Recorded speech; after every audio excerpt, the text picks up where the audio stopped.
काय वाटतं तुम्हाला?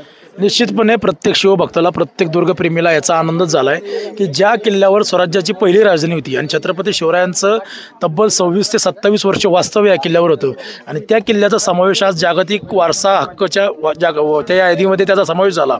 महाराष्ट्रातील 11 आणि तमिळनाडूतील एक जिंजी, ज्याला मराठ्यांची तिसरी राजधानी म्हणलं जातं, अशा 12 किल्ल्यांचा समावेश या यादीत झाला. निश्चितपणे प्रत्येक शिवभक्ताला अभिमानाचा क्षण आहे. परंतु हे किल्ले जरी झाले असले तरी आपण प्रत्येकाची जबाबदारी तेवढीच वाढलेली आहे. किल्ल्यावर शासनाच्या माध्यमातून, युनेस्कोच्या माध्यमातून काही सोयीसुविधा होतील, उपाययोजना होतील, ते त्यांचं करतील. पण आपल्याकडूनही किल्ल्याला कुठलाही दगड हालता कामा नये, किल्ल्यावर कचरा होणार नाही, किल्ल्याची नासधूस होणार नाही, किल्ल्यावर कुठल्याही प्रकारचे गैरकृत्य होणार नाही, ही काळजी घेणं सुद्धा आपली तेवढी जबाबदारी आहे. आपल्यासोबत अजून एक शिवप्रेमी आहेत. थोडक्यात आपण सह्याद्री प्रतिष्ठानच्या मार्फत दुर्ग संवर्धनाचं काम पाहतो का, त्या ठिकाणी काम करताना कोणत्या कोणत्या अडचणी येतात आणि आपल्याकडून कशा प्रकारे काम झाले आतापर्यंत? कामाबद्दल बोलायचं झालं तर गेले 6-7 वर्ष आपण राजगड किल्ल्यावर सह्याद्री प्रतिष्ठानच्या माध्यमातून काम करतोय. त्यात प्रामुख्याने बोलायचं झालं तर जे 7 दरवाजे आहेत, म्हणजे पालीचे 2, गुंजवणी 1 असेल, चोर दरवाजा, आळू दरवाजा, बाले किल्ला दरवाजा, हे दरवाजे आपण लोकवर्गणीतून सह्याद्री प्रतिष्ठानच्या माध्यमातून राजगडला बसवले. त्याचं उद्दिष्ट हेच होतं की रात्री अपरात्री पर्यटक येतात, रात्री कोण नसतं गडावरती, गडाचे सेवेकरी, त्यामुळं ते काही चुकीच्या गोष्टी करतात, ते बंद व्हावा, हा त्याच्या मागचा उद्देश होता मेन. आणि बाकी अडचणी सांगायच्या झाल्या तर अडचणी भरपूर आहेत काम करताना, की आता जे पडत चाललंय हे आपण तर उभं तर करू शकत नाही. जे 350 वर्षापूर्वी महाराजांनी उभं केलं ते आपण परत तसंच उभं नाही करू शकत. परंतु जे पडतंय ते सावरायचं का, आज तुमच्यासारखे पर्यटक येऊन कचरा करतात, घाण करतात, ते उचलायचं, ही सर्वात मोठी समस्या आहे. हे सर्वांनी समजून घेतलं पाहिजे की जे पडतंय ते सावरणं गरजेचं आहे. त्यापेक्षा तुम्ही वाढवू नका काम, की येऊन कचरा करणं, कुठंतरी काहीतरी उपद्रव करणं. त्यामुळं मग काही कोणी चुकीचं कृत्य केलं की किल्ला बंद होतो, ते परत दुसऱ्या गोष्टी वाढत जातात. असं करून एवढीच विनंती आहे सगळ्यांना. याच अडचणी येतात गडावर.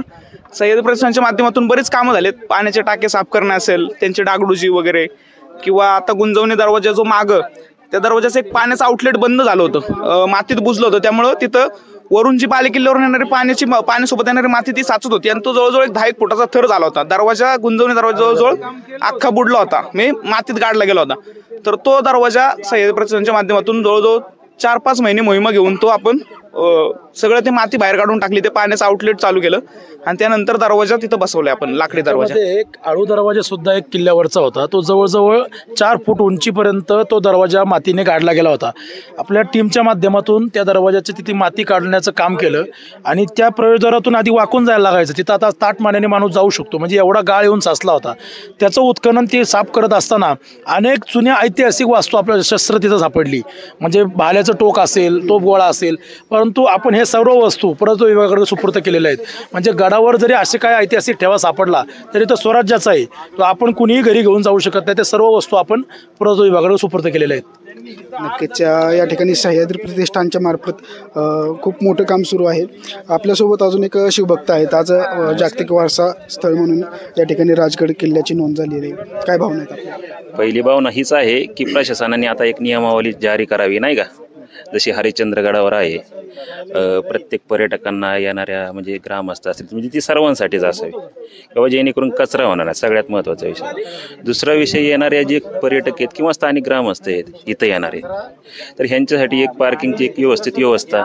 आता तुम्ही आसपास बघताय, बरोबर आहे का नाही, पाऊस असल्यावर जरा इकडं तिकडं हे ते थोडंफार होतंय. आसपास आता गड चढताना तुम्ही जरी चक्कर मारली तरी आजूबाजूला कचरा पडलेलाच आहे.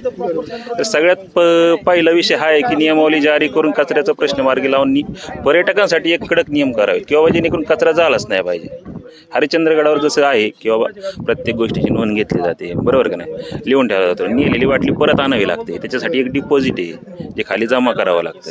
तसं इथं चालू करावं. बाकी काय, महाराजांनी एवढे मोठे गड किल्ले बांधून ठेवलेत आपल्या फिरण्यासाठीचे, त्याच्यातून शिकण्यासाठी आहे.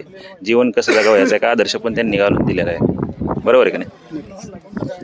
नक्कीच जीवन कसं जगावं याचा आदर्श किल्ल्यांमार्फत घेता येतो, अशी एक शिवभक्तांनी आपली भावना व्यक्त केली आहे. पर्यटकांना एक महत्त्वाचा संदेश या ठिकाणी सह्याद्री प्रतिष्ठानच्या मार्फत दिलेला आहे.